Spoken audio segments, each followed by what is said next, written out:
അസ്സലാമു അലൈക്കും വറഹ്മത്തുള്ളാഹി തആല വബറകാതുഹു. നോമ്പ് കഴിഞ്ഞു തുടങ്ങി. നാളെ അല്ലെങ്കിൽ മറ്റന്നാളെ പെരുന്നാളാണ്. പഠിച്ചോനെ, എൻ്റെ കുട്ടീൻ്റെ കാര്യം ആലോചിക്കുമ്പോൾ എനിക്ക് സങ്കടം വരികയാണ്. നുസൈബയുടെ ഉമ്മ വിചാരിച്ചു. സാധാരണയായിട്ട് കെട്ടിച്ചയച്ച പെൺകുട്ടികൾ പെരുന്നാൾക്ക് പുതിയാപ്പളിൻ്റെ കൂടെ സ്വന്തം വീട്ടിലേക്ക് വരികയാണ് പതിവ്. ഇതിപ്പോൾ പാവം എൻ്റെ കുട്ടി. ഞാനത് പറഞ്ഞപ്പോൾ ഓൾക്ക് വല്ലാതെ അങ്ങോട്ട് വിഷമിച്ചിക്കണ്. പറയണ്ടില്ലായിരുന്നു തോന്നുക. പിന്നെ ഇപ്പം ഇങ്ങനെ നിർത്തിയിട്ടും കാര്യമില്ലല്ലോ. എന്താ ചെയ്യുക? ചില പെൺകുട്ടികൾക്ക് അല്ലെങ്കിലും അങ്ങനെ തന്നെ. ഒരാളങ്ങോട്ട് കെട്ടിക്കഴിഞ്ഞാൽ പിന്നെ ഓല ചിന്തയിലാണ്ട് ജീവിതം കഴിച്ചു കൂട്ടും. പിന്നെ മറ്റൊരു വിവാഹത്തിനോട് ഓൾക്ക് താല്പര്യം ഉണ്ടാവില്ല. അങ്ങനെ സ്വന്തം ഭർത്താവിനെ മാത്രം മനസ്സിൽ സൂക്ഷിച്ച് നടക്കുന്ന ചില പെൺകുട്ടികളെ ഉണ്ടാവുള്ളൂ. അതിൽ പെട്ടതാണ് എൻ്റെ നുസൈബ.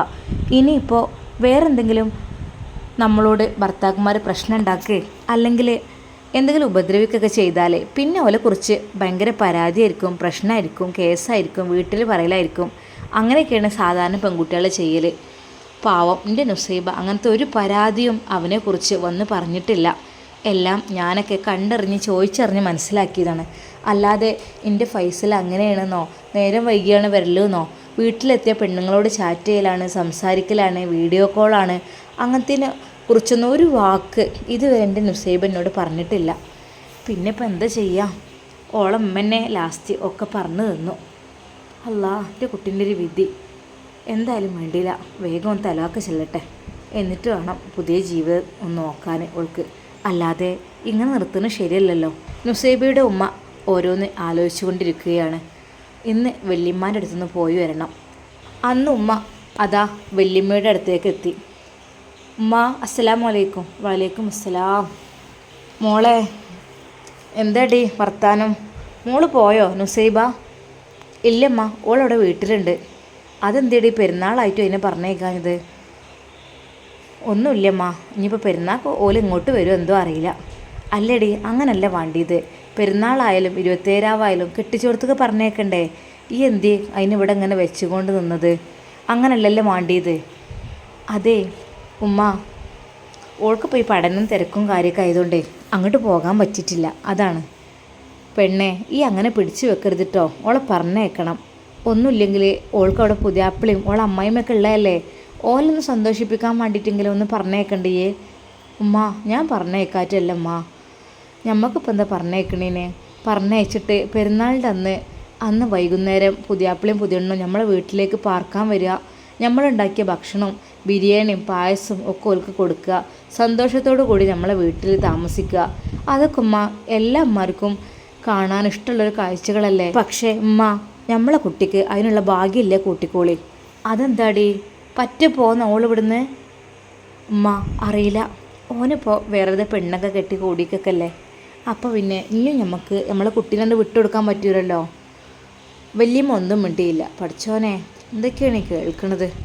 ഉമ്മ, ഇന്നാളെ ഞങ്ങളോട് പറഞ്ഞതിനെക്കുറിച്ച് നിങ്ങൾക്ക് ഓർമ്മയില്ലായിട്ടാണ്. ഞാൻ അള്ളാഹിനോട് ദുആ ചെയ്യാണ് എൻ്റെ കുട്ടി ഒന്ന് നന്നായി കിട്ടാൻ വേണ്ടിയിട്ട്. സാരമില്ല, പഠിച്ചവനോട് സബൂറ് ചെയ്യാം എൻ്റെ കുട്ടീനോട് പറയണ്ടി. പിന്നെ പെരുന്നാൾ ഇനിയിപ്പോൾ നാളെ മറ്റന്നാളെ എന്താവും? എന്തായാലും ഉമ്മാക്ക് അങ്ങോട്ട് കയറാനൊന്നും വയ്യ.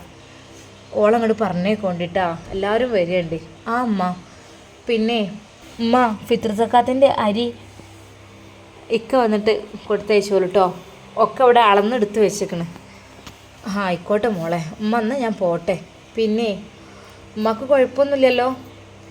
ഇല്ല മോളെ, ഇപ്പം അങ്ങനെ പോകുന്നുണ്ട് അൽഹംദുലില്ലാ. നുസൈബയുടെ ഉമ്മ വല്യമ്മയുടെ വീട്ടിൽ നിന്ന് നുസൈബയുടെ അടുത്തേക്ക് തന്നെ എത്തി.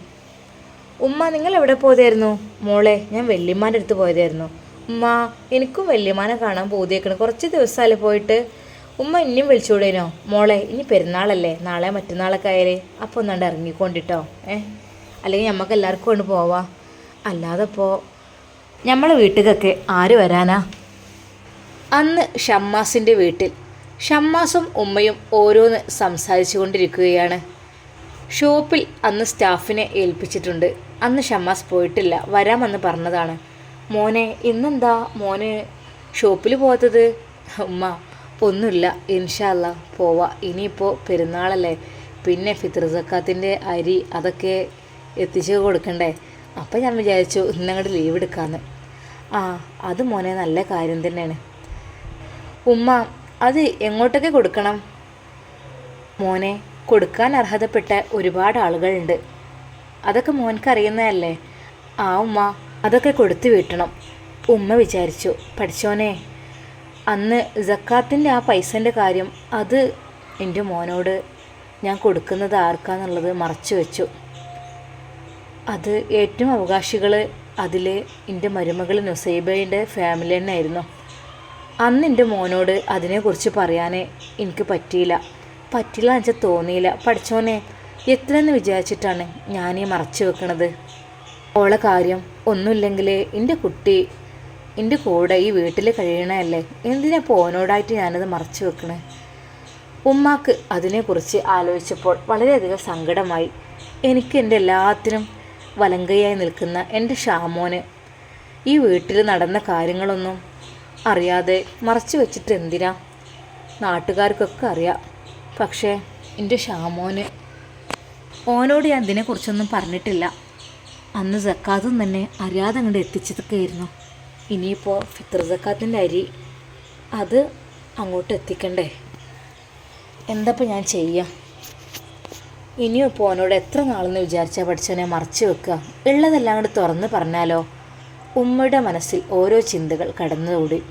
ഉമ്മ, എന്ത് നിങ്ങൾ പെട്ടെന്ന് ഇങ്ങനെ ആലോചിക്കുന്നത്? അല്ലെങ്കിൽ ഉമ്മ, ഞാൻ നിങ്ങളെ പലപ്പോഴായി ശ്രദ്ധിക്കുന്നു. സംസാരിക്കുന്നതിനിടയിൽ എന്തെങ്കിലും ഇങ്ങനത്തെ ഒരു വിഷയങ്ങൾ വരുമ്പോൾ ഉമ്മയുടെ ചിന്ത അതങ്ങോട്ട് എന്തോ വേറെ വല്ല സ്ഥലത്തേക്കും ആയി പോകുന്ന പോലെ. ഉമ്മാക്ക് എന്താ ഉപ്പയെക്കുറിച്ചായിരിക്കില്ലേ? ഉമ്മ, നമ്മുടെ ഉപ്പയെക്കുറിച്ച് എൻ്റെ ഉമ്മ ഒരിക്കലും ടെൻഷൻ ആവേണ്ട ആവശ്യമില്ല. കാരണം എൻ്റെ ഉപ്പാക്കുള്ളതെല്ലാം ഞാൻ ഹദിയ ചെയ്യുന്നുണ്ടല്ലോ. ഇൻഷാ അല്ലാ, ഇനി പള്ളിയിൽ പഠിക്കുന്ന മുത്തഅല്ലിമങ്ങൾക്ക് അവർക്കുള്ള ഡ്രസ്സ് അതെല്ലാം എനിക്ക് അവർക്ക് പെരുന്നാൾക്ക് കൊടുക്കുവാൻ വേണ്ടി ഞാൻ നിയ്യത്ത് ചെയ്തിട്ടുണ്ട്. അവർക്ക് ഇഷ്ടപ്പെട്ട് എല്ലാവർക്കും അവിടുത്തെ പഠിക്കുന്ന മുത്തഅല്ലിമങ്ങൾക്കൊക്കെ എൻ്റെ വകയായിരിക്കും ഉമ്മ ഡ്രസ്സ്. അതൊക്കെ എൻ്റെ ഉപ്പാൻ്റെ പേരിലാണ് ഞാൻ ഹദിയ ചെയ്യുന്നത്. അതുകൊണ്ട് ഒരിക്കലും എൻ്റെ ഉമ്മ ഉപ്പയുടെ കാര്യം ഓർത്ത് വിഷമിക്കണ്ട. മോനെ, അതൊന്നും അല്ലടാ. അല്ലേ? ഓഹ്, ഞാൻ വിചാരിച്ചു ഉപ്പാൻ്റെ കാര്യത്തിലാണ്. അല്ല, വിഷമമില്ലായിട്ടല്ല. ഉപ്പയൊക്കെ ഇപ്പം സ്വർഗത്തിലായിരിക്കും മോനെ. ഉപ്പയൊക്കെ അത്രയ്ക്ക് സ്വതക്ക ചെയ്ത വ്യക്തിയാണ്. അതുപോലെ തന്നെ നല്ല നല്ല കാര്യങ്ങൾ ഒരുപാടൊക്കെ ചെയ്തിട്ടുണ്ട്. പിന്നെ ഇതാ ഉപ്പാൻ്റെ പേരിൽ ഉപ്പാൻ്റെ പൊന്നു മോനങ്ങനെ ചെയ്യല്ലേ. അതുകൊണ്ട് ഉപ്പ ഒരാളെയും വേദനിപ്പിച്ചിട്ടുമില്ല, ഒരാളെ കഷ്ടപ്പെടുത്തിയിട്ടുമില്ല. എല്ലാം നല്ല രീതിയിൽ തന്നെയാണ് ഇപ്പോൾ പോയത്. മുതലുണ്ടെങ്കിലും അതിനനുസരിച്ച് സ്വതക്കൊപ്പം നൽകുമായിരുന്നു. പിന്നെ ഒരാൾ വന്നാലും മടക്കി അയച്ചിട്ടില്ല. അതുകൊണ്ട് ഉപ്പാൻ്റെ ഖബറിൽ അത്ര ശിക്ഷയൊന്നും ഉണ്ടാവില്ല. പഠിച്ചോനെ, നാളെ പെരുന്നാളാണല്ലോ. എൻ്റെ മരുമകളെ കല്യാണം കഴിഞ്ഞതിന് ശേഷം ആദ്യത്തെ പെരുന്നാൾ വല്ലാത്തൊരു ഇടങ്ങാറായിപ്പോയി. പെരുന്നാൾക്ക് അങ്ങോട്ട് പോകാനും പറ്റൂല, പോയാലും പറ്റൂല എന്ന് പറഞ്ഞ പോലെയാണ്. ഓൻ പോകാതെ ഞാൻ കുറേ പോയിട്ട് കാര്യമുണ്ടോ? എത്രയായാലും ഓൾക്ക് ഇഷ്ടം ഓലെ മരുവനെന്നിരിക്കാരം. മരുവനാണെങ്കിൽ ഈ സ്വഭാവക്കാരനും കൂടി ആയതുകൊണ്ട് പഠിച്ചവൻ എന്താ നീ ചെയ്യുക? പെരുന്നാൾക്ക് എല്ലാ കുടുംബ ബന്ധങ്ങളും അങ്ങോട്ടും ഇങ്ങോട്ടും എല്ലാവരും പോണതാണ്. പാവം, എന്താ ഞാൻ ചെയ്യുക? പഠിച്ചവനെ, ഷമ്മാസിനോടെല്ലാം തുറന്ന് പറഞ്ഞാലോ? എന്നാൽ പിന്നെ പകുതി ഒരു മനസ്സമാധാനം ഉണ്ടാവും. മറ്റേതൊരു സമാധാനമല്ല. ഓനാണെങ്കിൽ എല്ലാ കാര്യം എന്നോട് ചോദിക്കും പറയും ചെയ്യണ ഒരാളുമാണ്. ഓൻ എത്ര വിചാരിച്ചിട്ടത് മറച്ചു വെക്കുക? എന്തിപ്പോൾ ഞാൻ ചെയ്യുക? ഉമ്മ, എന്തെങ്കിലിങ്ങനെ ആലോചിച്ചിരിക്കണത്? ഷമ്മാസ് വീണ്ടും ചോദിച്ചു. മോനെ, ആലോചിക്കാനൊക്കെ ഉമ്മാക്ക് കുറേ ഉണ്ടടാ. എന്തുമ്മ? ഞാൻ ഇത്രയൊക്കെ ഉമ്മാൻ്റെ കൂടെ കട്ട സപ്പോർട്ടായി കൂടെ നിന്നിട്ട് ഉമ്മാക്ക് ഇനിയും എന്താണ് ആലോചിക്കാറുള്ളത്? എൻ്റെ ഉമ്മ എന്നോട് പറയണം. മോനെ, ഈ എനിക്ക് കട്ട സപ്പോർട്ടായിട്ട് എല്ലാത്തിനുണ്ട്. പക്ഷേ എൻ്റെ ഏട്ടനുണ്ടല്ലോ ഫൈസൽ, ഓന് ഉമ്മാൻ്റെ ഇഷ്ടത്തിനൊന്നും നിൽക്കൂലടാ. അതുമ്മ സാരല്ല, അത് ഏട്ടന് ഇക്കാൻ്റെ സ്വഭാവം അത് അങ്ങനെയൊക്കെ അല്ലേ, അതൊക്കെ റെഡി ആയിക്കോളും. മോനെ, അതൊന്നും അല്ലടാ. എൻ്റെയൊക്കെ ചെയ്ത കുറച്ച് കാര്യങ്ങളുണ്ട്, അത് എന്നോട് അതുവരെ മറച്ചു വെച്ചേക്കേനു. ഈയും കൂടി അത് കേട്ട് ടെൻഷൻ ആണ്ട. ഇനിയിപ്പോൾ അതൊന്നും കണ്ട് ഈ പഠിക്കണ്ടെന്ന് വിചാരിച്ചിട്ട്. ഉമ്മ, ഇക്കേ ഫൈസൽക്ക് എന്ത് ചെയ്തു നിങ്ങൾ പറയണത്? ഉമ്മ, വെറുതെ ഓരോന്നും പറയണ്ട. പിന്നെ പെണ്ണ് കെട്ടിക്കഴിഞ്ഞാൽ ഓരോരുത്തർ അങ്ങനെയൊക്കെ ആയിരിക്കും. അതൊന്നും പറഞ്ഞിട്ട് കാര്യമില്ല. ഇമ്മാൻ്റെ മോൻ ഇമ്മാൻ്റെ കൂടെ എപ്പോഴും ഉണ്ടാവും. അതുകൊണ്ടൊന്നും ഇമ്മ വിഷമിക്കണ്ട. അതല്ലടാ, എൻ്റെ മോനോട് പറയാൻ പറ്റാത്ത രഹസ്യം അത് ഇത്രയും ദിവസം ഞാൻ ഒളിപ്പിച്ചു വെച്ചതായിരുന്നു. അതുകൊണ്ടാണ് മോനെ എനിക്ക് ഇടയ്ക്കിടയ്ക്ക് ഇങ്ങനൊരു ചിന്ത വരുന്നത്. ഉമ്മ, എന്നോട് നിങ്ങൾ പറയാത്ത രഹസ്യം ഉണ്ടെന്നോ? എന്തോ ഉമ്മ നിങ്ങളീ പറയുന്നത്? എൻ്റെ ഉമ്മ എന്നോട് അങ്ങനെ ഒരിക്കലും ചെയ്യൂലല്ലോ, അതെനിക്ക് ഉറപ്പുണ്ട്. മോനെ, അത് പറയാൻ പറ്റിയ സാഹചര്യം ഒന്നുമല്ലായിരുന്നു. പെട്ടെന്ന് ഫൈസലിൻ്റെ കാറിൻ്റെ ശബ്ദം കേട്ടു. ഫൈസൽ ഷോപ്പിൽ നിന്ന് വരികയാണെന്ന് തോന്നുന്നു. ഉമ്മ അവനെ വിളിച്ചു. ഫൈസൽ, ഇവിടെ ഇരിക്ക്. എന്താ കാര്യം പറയും. ഇന്നത്തെ ഉപദേശം എന്താ? ഒന്ന് കേൾക്കാനായിരുന്നു. ഫൈസൽ, ഞാൻ കുറച്ച് സീരിയസ് ആയിട്ടാണ് കാര്യങ്ങൾ പറയണത്. നാളെ പെരുന്നാളാണ്. നാളെ അല്ലെങ്കിൽ മറ്റന്നാളെ. അതിപ്പോൾ അറിയാത്ത കാര്യമില്ലല്ലോ. അതല്ല, പിന്നെ നിന്നോട് കുറച്ച് കാര്യങ്ങൾ കാര്യമായിട്ടാണ് ഞാൻ പറഞ്ഞത്. ഇത് തമാശയിൽ എടുക്കരുത്.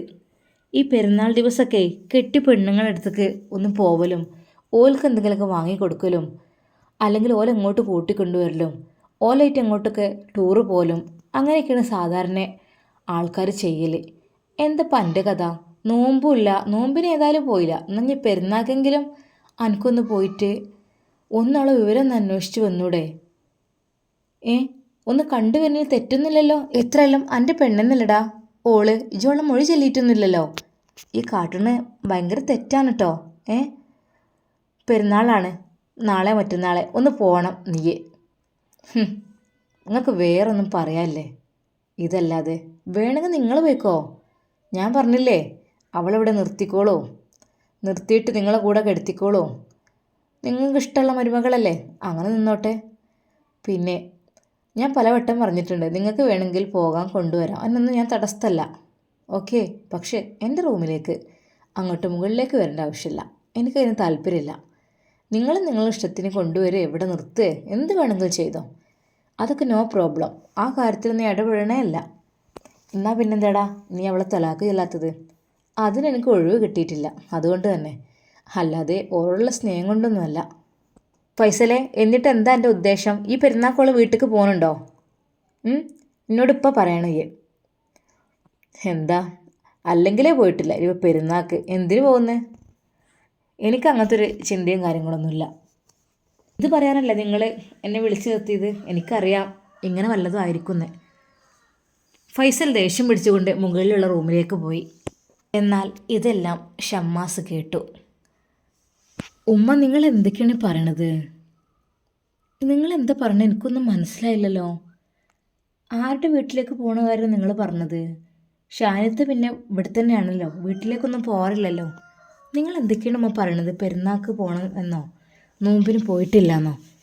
എന്താ സംഭവം? ഇക്കാടെ അടുത്ത് വല്ല തെറ്റും പറ്റിയോ? ഷാനിത്ത് ഉണ്ടായിക്കൊണ്ട് വേറെ ഏതെങ്കിലും പെണ്ണിനോടോ അങ്ങനെ എന്തെങ്കിലും അങ്ങനെ നിക്കാഹ് ചെയ്യേണ്ട വല്ല അവസ്ഥയും ഇക്കാക്ക് ഉണ്ടായോ? പറയുമ്മ. പല കഥകളും അങ്ങനെ കേട്ടിട്ടുണ്ട്. ഭാര്യയും കുട്ടികളൊക്കെ ഉണ്ടായിക്കൊണ്ടിരിക്കെ മറ്റൊരു പെണ്ണിൻ്റെ അടുത്തേക്ക് പോയിട്ട് എല്ലാവരും കൂടിയും ഓളെ നിക്കാഹ് കഴിപ്പിച്ചതും അങ്ങനെയൊക്കെ ഓരോ ചെക്കന്മാരുടെ കഥ പറയണേക്കാം. എനിക്കതിലൊന്നും വലിയ വിശ്വാസമില്ല. പക്ഷേ ഫൈസൽക്കയോട് നിങ്ങൾ നേരിട്ട് പറയുന്നത് കേട്ടപ്പോൾ എനിക്ക് സത്യം പറഞ്ഞാൽ എന്തൊക്കെയോ എവിടേക്കോ ഒരു ഡൗട്ട് കുടുങ്ങിയ പോലെ. എന്തുമ്മാ സത്യം? കാര്യങ്ങൾ എന്നോട് പറയും, നമുക്കത് പരിഹരിക്കാൻ പറ്റുമോ നോക്കാമല്ലോ. മോനെ, അന്നെക്കൊണ്ടതൊരിക്കലും പരിഹരിക്കാൻ പറ്റൂല. അത് പറ്റില്ല ഫൈസലിനാണ്. ഫൈസലിനാണെങ്കിൽ കാര്യം ഇപ്പം തന്നെ പരിഹരിക്കാം. ഓനാണെങ്കിൽ അതിമക്കൊരു ചിന്തയല്ല. എന്നാലോ ഉമ്മ, നിങ്ങൾ എന്താ കാര്യം എന്ന് വെച്ചാൽ തുറന്ന് പറയും. മോനെ, ഞാൻ ആദ്യം തന്നെ മോനോട് പറഞ്ഞു തരാം. എൻ്റെ ഉമ്മയാണ് ഈ പറയണത്. എൻ്റെ സ്വന്തം ഏട്ടനെ കുറിച്ചാണ് പറയണത്. ഇനിയിപ്പോൾ എൻ്റെ ഏട്ടൻ അങ്ങനെ ചെയ്തിക്കണ്, അതുകൊണ്ട് എനിക്കും അങ്ങനെ ചെയ്യാം എന്നുള്ളൊരു ചിന്ത എൻ്റെ ഷാമോൻക്ക് വരില്ല എന്ന് ഉറപ്പ് തരികയാണെങ്കിൽ മാത്രം ഞാൻ ഈ കഥ നിനക്ക് പറഞ്ഞു തരും. ഉമ്മങ്ങൾ എന്നെക്കുറിച്ച് എന്താ തെറ്റിദ്ധരിച്ചിരിക്കണത്? ഞാൻ അങ്ങനെയൊന്നും ചെയ്യൂലമ്മ. എന്താ കാര്യം പറയിക്ക? ഇക്ക എന്തിലോ പെട്ടോ? പെട്ടിട്ട് നിക്കാഹ് ചെയ്യിപ്പിച്ചോ? എന്താണ് കാര്യം പറയേ? പടച്ചോനെ, ഇങ്ങനെയൊക്കെ ഉണ്ടായിരുന്നോ?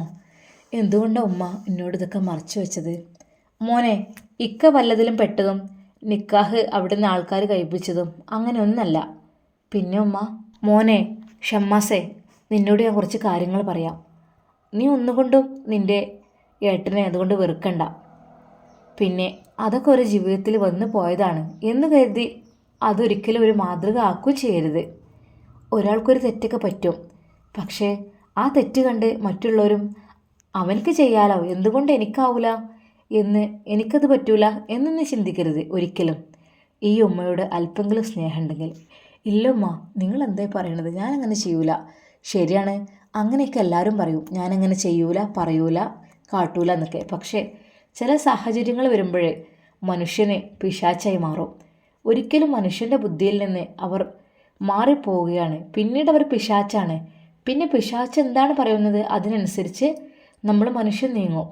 അതുകൊണ്ട് തെറ്റും ശരിയും തിരിച്ചറിയാനുള്ള ബുദ്ധി നമുക്ക് പഠിച്ചാൽ തന്നിക്കണ്. അത് നമ്മൾ വേർതിരിച്ചെടുക്കണം. അല്ലാതെ ബുദ്ധിയില്ലാത്ത കഴുതകളെ പോലെ ഓരോന്നിൽ ചെന്ന് ചാടരുത് ഒരിക്കലും. ഉമ്മ, ഇക്കാക്കാക്ക് എന്താ പറ്റിയത്? ഇക്ക എവിടെ ചെന്ന് ചാടിയത്? അല്ലെങ്കിലും ഷാനിത്ത ഉണ്ടായിക്കൊണ്ട് ഇക്ക എന്തിനങ്ങനെ ചെയ്യാൻ പോയത്? അതുകൊണ്ടായിരിക്കില്ല ഇടയ്ക്കിടയ്ക്ക് പ്രശ്നം. എടാ, ഷാനിത്ത എന്ന് വിളിക്കണ നീ ഉണ്ടല്ലോ, അതല്ല ഒരിക്കലും നിൻ്റെ ഫൈസൽക്കയുടെ ഭാര്യ. അത് നീ തെറ്റിദ്ധരിച്ചതാണ്. ഉമ്മ, നിങ്ങൾ എന്താ പറയണത്?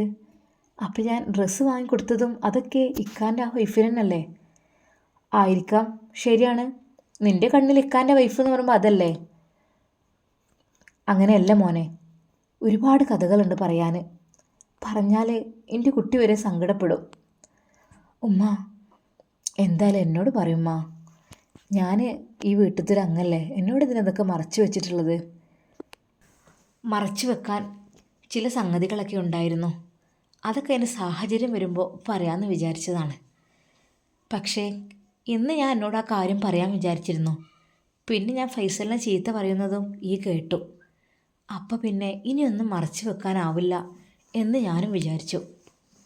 ഉമ്മ, നിങ്ങൾ പറയും കാര്യം എന്താണെന്ന് വെച്ചാൽ ഞാനും ഒന്ന് കേൾക്കട്ടെ. എന്താണ് ഇതിലൊരു പരിഹാരം ഒന്ന് നോക്കാലോ? മോനെ, പരിഹാരം നീ നോക്കിയിട്ട് കാര്യമില്ലെന്ന് ഞാൻ പറഞ്ഞില്ലേ. പരിഹാരം ഫൈസൽ തന്നെ ശരിയാക്കണം, എന്നാലേ നടക്കുള്ളൂ. ആയിക്കോട്ടെ ഉമ്മ.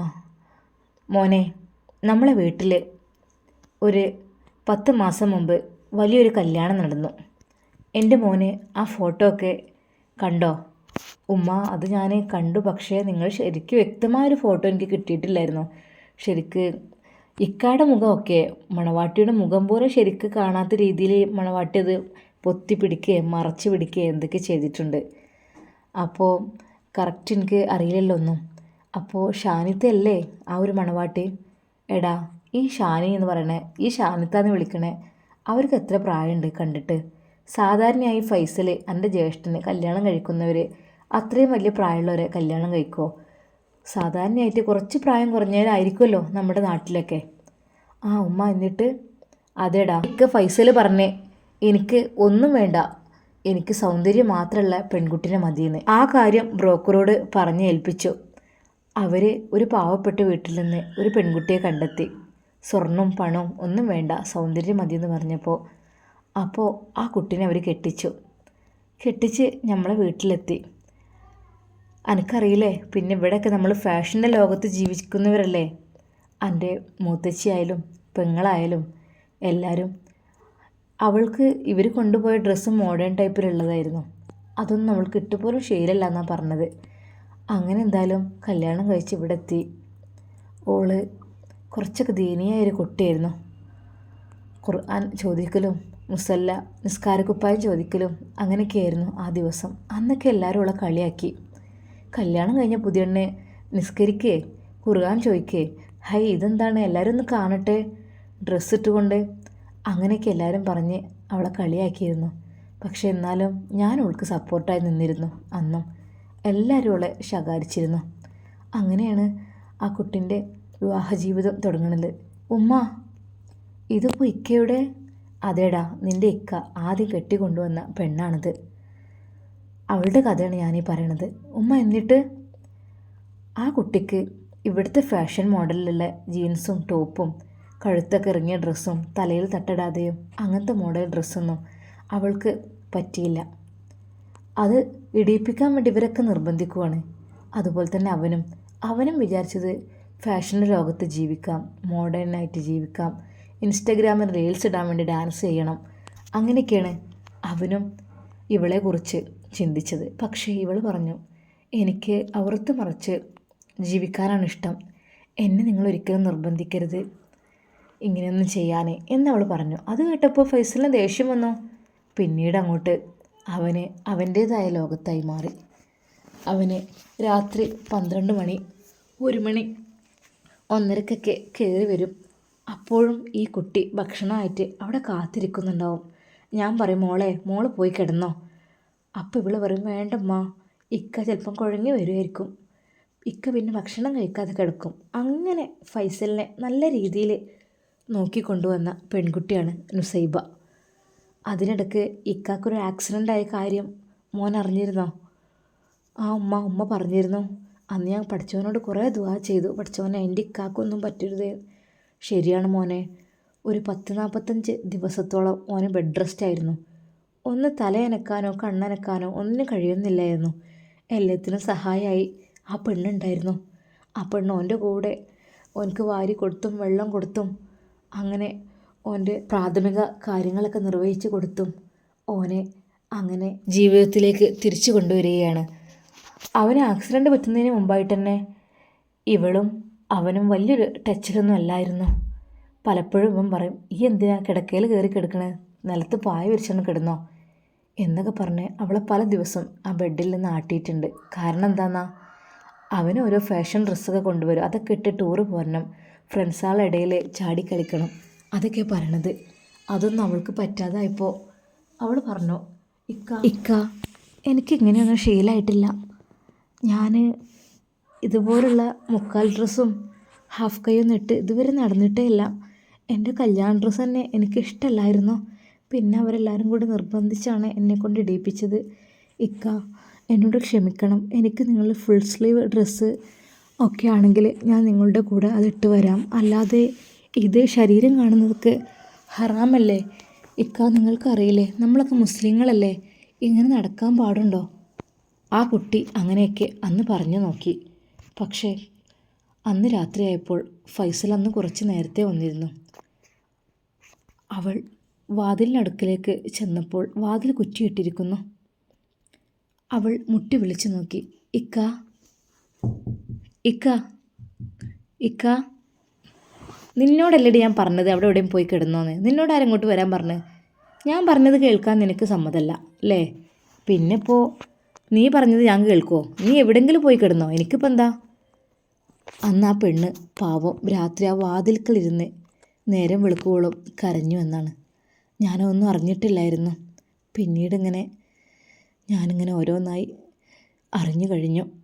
അവളോട് ചോദിച്ചാലും അവളൊന്നും പറയില്ല അവളെക്കാനെക്കുറിച്ച്. അങ്ങനെ പല ദിവസങ്ങളിൽ ഒരുമിച്ച് കിടക്കാൻ പോലും സമ്മതിക്കാതെ അവൻ ക്രൂരമായി അവളെ ഭീഷണിപ്പെടുത്തി മർദ്ദിച്ചിരുന്നു. അതൊക്കെ സഹിച്ചുകൊണ്ട് ആ കുട്ടി നിന്നു. അതിനിടക്കാണ് ഈ ഒരു ആക്സിഡൻറ്റ് വന്നത്. പക്ഷേ ഉമ്മ അപ്പോൾ ആക്സിഡൻറ്റ് വന്നപ്പോൾ അവൾ നോക്കാൻ വന്നില്ലേ? ആ മോനെ, ഞാൻ പറഞ്ഞില്ലേ, അപ്പോൾ അവൾ മാത്രമേ ഉണ്ടായിരുന്നുള്ളൂ. എന്നെക്കൊണ്ട് കഴിയൂലല്ലോ മോനെ ഓനെ താങ്ങി പിടിച്ചാലും ഇതിനൊന്നും. ഒരു കൈ ഞാൻ സഹായിക്കും, എന്നാലും ഇപ്പോൾ ആ തിന്നലും കുടിക്കലും ആ കിടന്ന കിടപ്പിലായിരുന്നു. പല ദിവസം ഭക്ഷണം വിളമ്പി വെച്ച് ഓള് ഫൈസലിനെ കാത്തിരിക്കും. അപ്പോഴൊക്കെ എനിക്ക് വേണ്ട എന്ന് പറഞ്ഞിട്ട് ദേഷ്യം പിടിച്ചുകൊണ്ട് പോവും. എന്നിട്ട് ഫോണിൽ ഇതന്നെ ചാറ്റിങ്ങും വീഡിയോ കോളും മറ്റു പെണ്ണുങ്ങളോട്. അല്ലാതെ തൊട്ടടുത്ത് കിടക്കണ അവളെ ഒന്ന് മൈൻഡ് പോലും ചെയ്തില്ല എന്നും അറിയാൻ കഴിഞ്ഞു. അത്രക്കും ഓന് മോശത്തരത്തിലായിരുന്നു. അവളോട് തീരെ ഒരിതില്ല.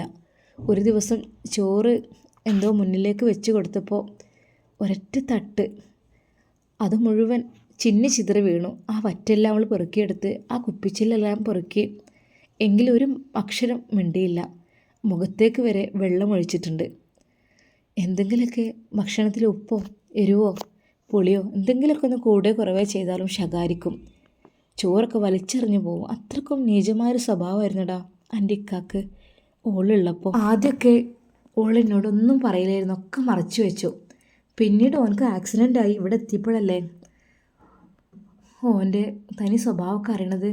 എന്തായാലും ഒരു മാസത്തോളം നല്ല രീതിയിൽ ഓനെ പരിചരിച്ച് നോക്കി, തോളിലൂടെ കൈയിട്ട് നടത്തി എല്ലാം ചെയ്തു കൊടുക്കും. എല്ലാം വെള്ളം കൊടുക്കും, എല്ലാം കിടത്തിയിട്ടും ഇരുത്തിയിട്ടൊക്കെ ആയിട്ട് അങ്ങനെ കൊടുത്ത് ഓൻ നടക്കാനൊക്കെ ശരിക്കും പാകമായി എന്ന് കണ്ടു. അങ്ങനെ ആയപ്പോൾ ആണ് ഒരു ദിവസം ചോറ് കൊണ്ടുപോയി കൊടുത്തത്. ആ ഒരു ചോറ് വേണ്ടെന്ന് പറഞ്ഞില്ലേ, എന്തോ പറഞ്ഞിട്ട് ഇക്ക അത് പറ്റില്ല, ഗുളിക കുടിക്കാനുള്ളതല്ലേ ഇക്ക അത് തിന്നി എന്ന് പറഞ്ഞപ്പോൾ ഓളെ കയ്യിൽ നിന്ന് ഒറ്റൊരു തട്ട്. അത് ഞാൻ വല്ലാതെ കണ്ട് വേദനിച്ചടാ. എനിക്ക് സത്യം പറഞ്ഞാൽ അത് കണ്ടപ്പോൾ ഭയങ്കര സങ്കടമായി. ഞാൻ അവനോട് പറഞ്ഞു, വയ്യാത്തൊരു സമയത്ത് അന്നെ ഓൾ ഇങ്ങനെ ആക്കി എടുത്തില്ലേ, ഇപ്പോൾ എനിക്ക് കയ്യിനും കാലിനും ബലം വെച്ചപ്പോൾ ഈ ഓളെ ഉപദ്രവിക്കൽ തുടങ്ങിയില്ലേ. ഇങ്ങനെയാണിടാ വേണ്ടത്, കുറച്ച് നന്ദി വേണം മനുഷ്യന്മാരായാലേ. ഇത്രയും കഷ്ടപ്പെട്ട് അൻ്റെത് മുഴുവൻ ഓളിൽ നോക്കിയിരുന്നു, ഈ അവിടെ കിടന്നോടത്ത് കിടന്ന് സാധിക്കില്ലായിരുന്നു എല്ലാം. ഒക്കെ ആ കുട്ടി കൊണ്ടുപോയി നന്നാക്കി ഭക്ഷണം തന്ന് കുളിപ്പിച്ച് വേറെ ഡ്രസ്സ് എത്ര മെനക്കെട്ടിക്കണ് എനിക്ക് വേണ്ടിയിട്ട് ഒരുങ്ങി നിന്നൊക്കെയായിരുന്നു, ഓൾ വീട്ടിലേക്കും കൂടി പോവാതെ. അങ്ങനെയൊക്കെ ആയിട്ടും ഈ നല്ല സാധനം തന്നെയാണ്, ഇങ്ങനെയൊക്കെ ചെയ്യാൻ പാടുണ്ടോ? അങ്ങനെ ഞാൻ ഓനോട് കുറേ പറഞ്ഞു. എനിക്ക് സങ്കടം വന്നിട്ട് അസുഖമെല്ലാം മാറിയിട്ട് ഓന് മുകളിലത്തെ റൂമിലേക്ക് കിടക്കാൻ പോയപ്പോൾ അന്ന് നുസൈബയും ചെന്നു. പക്ഷേ ഓളോടെ കിടക്കാൻ അയച്ചില്ല. നീ എന്തിനാ അങ്ങോട്ട് വന്നത്, നിനക്കവിടെ താഴെ കിടന്നൂടെ എന്നൊക്കെ പറഞ്ഞ് ഭയങ്കര ശകാരയായിരുന്നു. പാവം ആ കുട്ടി എൻ്റെ അടുത്തേക്ക് വന്നു. ഉമ്മ, ഫൈസൽക്ക എന്താ മോളെ, എന്നോട് താഴെ കിടക്കാൻ പറഞ്ഞു. ആണോ പഠിച്ചോനെ, എൻ്റെ മോള് വിഷമിക്കണ്ട, അതാ ഈ കട്ടിലിൽ കിടന്നോളൂ മോള്. വേണ്ടുമ്മ, ഞാൻ നിലത്ത് പായിൽ കിടന്നോളാം. പാവം ആ കുട്ടിക്ക് ഒരുപാട് അനുഭവിച്ചു. ഒരു ഭർത്താവ് ഇങ്ങനെയൊക്കെ ചെയ്യാന്ന് പറഞ്ഞാൽ എന്താ സ്ഥിതി? അത്രക്കും കടുപ്പം കാട്ടിടാ ആ പെൺകുട്ടിനോട് ഓന്. അതാണ് എനിക്ക് ഓനെ കാണുമ്പോഴുള്ള ദേഷ്യം വരുന്നത്, ഓൻ്റെ ആ കാട്ടിക്കൂട്ടലും അതൊക്കെ. മോനെ ഈ പറയില്ലേ ഉമ്മ, അങ്ങളെന്താ എനിക്ക് മാത്രം തോരക്കണേ, ഓൽക്കെന്താ തോരക്കാത്തതെന്ന്. ഇങ്ങനെയൊക്കെ കാട്ടിക്കൂട്ടിയതാണ്, തോരക്കായിട്ടല്ല. അത് മനസ്സിൽ നിന്നിട്ട് പോവൂലേ. ഒരു കുട്ടിനെ എത്രമാത്രം കണ്ണീര് കുടിപ്പിക്കാൻ പറ്റും അത്ര ഫൈസൽ കാട്ടിയേക്കണ് ഓൻ്റെ പെണ്ണുങ്ങളെ, ആദ്യത്തെ പെണ്ണുങ്ങളെ. പിന്നെ ഓളൊപ്പാൻ്റെ കൂടെ പോയി. പിന്നെ എനിക്ക് തീരെ സുഖമില്ലാതായി, എൻ്റെ മനസ്സിക്ക് ഭയങ്കര ടെൻഷന്. എന്താണ് പഠിച്ചോനെ ഈ ജീവിതത്തിന് അർത്ഥം? ആ കുട്ടി എത്രമാത്രം കഷ്ടപ്പെടുന്നുണ്ടാവും. എല്ലാം കൂടി ആലോചിച്ച് മോനെ, എനിക്ക് പ്രഷറും ഷുഗറും എല്ലാം കൊണ്ട് കൂടി എനിക്ക് വയ്യാതായി. അന്നിവിടെ പണിക്കാരുണ്ടായിരുന്നു, പെയിൻറ്റിങ്ങിൻ്റെ ഒക്കെ പണിക്കാർ, മുകളിൽ റൂം ഉണ്ടാക്കുന്ന പണിക്കാർ, അങ്ങനെയൊക്കെ. ആ എന്തമ്മ മുകളിൽ റൂം ഉണ്ടാക്കുക, അവിടെ ഉണ്ടല്ലോ അല്ലേ, എന്തൊക്കെ അറ ഒരുക്ക് മണിയാറുണ്ടാക്കുക എന്തൊക്കെയാണാവോ. അന്ന് എനിക്ക് തീരെ വയ്യാതായി, ഞാൻ വീണു. അങ്ങനെ ഒരെണ്ണ ആശുപത്രി കൊണ്ടുപോയത്. അപ്പോഴും ഫൈസൽ എത്തിയിട്ടില്ല. സാജി നേരെ ഓൾക്ക് വിളിച്ചപ്പോൾ പാവാ കുട്ടി ഉമ്മാനും ഇപ്പാനും കുട്ടി വേഗം എത്തി. ഉമ്മ, അങ്ങക്ക് എന്താ പറ്റിയത്, നിങ്ങൾക്ക് എന്ത് വേണമെന്ന് വെച്ചാൽ ഞാൻ ചെയ്തു തരാം എന്നൊക്കെ പറഞ്ഞ് ആ കുട്ടി പാവം അന്നവിടെ നിന്നു. അന്നല്ല, ഡിസ്ചാർജ് ആവോളം നിന്നു. അങ്ങനെയാണ് ഞങ്ങളെ ഡിസ്ചാർജ് ചെയ്ത സമയത്ത് അവൾ വിചാരിച്ചു, ഉമ്മ ഞാൻ എന്താ ചെയ്യുക, അങ്ങോട്ട് വന്നാൽ ഫൈസൽക്കാക്ക് പറ്റുമോ എന്നൊക്കെ ചോദിച്ചു. മോള് പോര് എന്ന് പറഞ്ഞ് ഞാൻ അവളെ കൊണ്ടുവന്നു. 4-5 ദിവസം ആശുപത്രി കിടന്നതല്ലേ, വീടൊക്കെ ആകെ അലങ്കോലമായി കിടക്കുന്നുണ്ട്. മുകളിൽ നിന്ന് അങ്ങോട്ട് അടിച്ചു വാരി തട്ടി കൊട്ടാന്ന് വിചാരിച്ച് ആദ്യം മുകളിൽ കയറി നോക്കിയപ്പോഴുണ്ട് അവിടെ 2 റൂം. അത് താൻ കിടക്കുന്ന റൂം നല്ലോണം സെറ്റാക്കി വെച്ചിട്ടുണ്ട് മണിയറ പോലെ. പക്ഷേ സാധനങ്ങളൊന്നും അതിൽ കാണുന്നില്ല, അതൊക്കെ മറ്റേ റൂമിലേക്ക് ആക്കി വെച്ചിരിക്കണോന്. എല്ലാ സാധനങ്ങളും ബെഡ്, ഉപയോഗിച്ച അലമാര, ബെഡ്, തലയണ, പുതപ്പ്, കട്ടിലടക്കം മറ്റേ റൂമിൽ. ഇവള് വിചാരിച്ചു, പഠിച്ചോനെ ഇതെന്താ ഫൈസൽക്ക് എന്താ റൂം ഒന്നുകൂടി സെറ്റാക്കിയോ, പഠിച്ചോനെ ചിലപ്പോൾ ഞാൻ തിരിച്ചു വന്ന സന്തോഷത്തിലായിരിക്കും എന്നവൾ. എന്നാലും ഇപ്പോൾ എന്തിനാ എൻ്റെ സാധനങ്ങളൊക്കെ മറ്റേ റൂമിൽ വെച്ചതെന്നും വിചാരിച്ചു. അങ്ങനെ നല്ല രീതിയിൽ ഇങ്ങനെ പോവാണ്. മോനെ, എന്നെയും അവൾ നോക്കി നല്ല രീതിയിൽ ഇങ്ങനെ ഗുളികയും മരുന്നൊക്കെ തന്ന് ഭക്ഷണമൊക്കെ തന്ന് നല്ല മട്ടത്തിൽ നോക്കുകയാണ്. അതിൻ്റെ ഇടയ്ക്കുണ്ട് ഒരു ദിവസം ഫൈസലിൻ്റെ കാറിൽ നിന്ന് ഒരു പെണ്ണിറങ്ങണ്. ഫൈസൽ ഓളെ കയ്യും പിടിച്ചുകൊണ്ട് അതാ മുകളിലത്തെ റൂമിലേക്ക് കയറിപ്പോകുന്നു.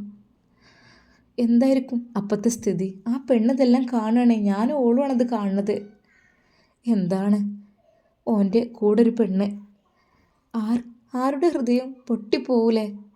പാവ കുട്ടി എത്രമാത്രം സഹിച്ചിട്ടുണ്ടാവും. ഉമ്മ, ഷമ്മാസിൻ്റെ കണ്ണുകൾ നിറഞ്ഞൊഴുകി. ഉമ്മ, നിങ്ങൾ എന്തേ പറയുന്നത്, നിങ്ങൾ പറയുന്നതൊക്കെ സത്യമാണുമ്മ? അതേ മോനെ, അതിനൊരുക്കിയതായിരുന്നു അവൻ ആ മണിയറ ഇവളുടെ മുമ്പിലേക്ക് മറ്റൊരു പെണ്ണിനെ കൈ പിടിച്ച് ഓൻ കൊണ്ടുവന്നു. ഉമ്മ എനിക്ക് കേൾക്കണ്ട, നോ എനിക്ക് കേൾക്കണ്ട ഉമ്മ, എനിക്ക് കേൾക്കാൻ കഴിയണില്ലത്. എന്താ ഇത്? ഇതൊക്കെ നമ്മൾ വീട്ടിൽ നടന്നതാണോ? അതേ മോനെ. ഷമ്മാസിൻ്റെ കണ്ണുകൾ നിറഞ്ഞൊഴുകി. അവൻ ഉമ്മയുടെ കൈ പിടിച്ചുകൊണ്ട് പൊട്ടിക്കരഞ്ഞു. ഉമ്മ, ഇക്ക എന്താ അങ്ങനെ ചെയ്തത്? ഇക്ക ഇത്രക്കൊരു ക്രൂരനായോ? മോനെ, അതുകൊണ്ടാണ് ഇതുവരെ ഞാനെല്ലാം മറച്ചു വെച്ചത് ഉമ്മ. എന്നിട്ട് ഇൻഷാ അല്ലാ ഇതിൻ്റെ ബാക്കി ഭാഗം നാളെ പറയാം. ഷമ്മാസ് അങ്ങനെ അതാ എല്ലാ കഥകളും അറിയുന്നു. ഉമ്മ അതെല്ലാം അവനോട് പറയുന്നു. അല്ലാതെ എത്രയെന്ന് വിചാരിച്ച് മറച്ചു വെക്കും. എല്ലാവർക്കും അസ്സലാമു അലൈക്കും വറഹ്മത്തുള്ളാഹി തആല വബറകാതുഹു.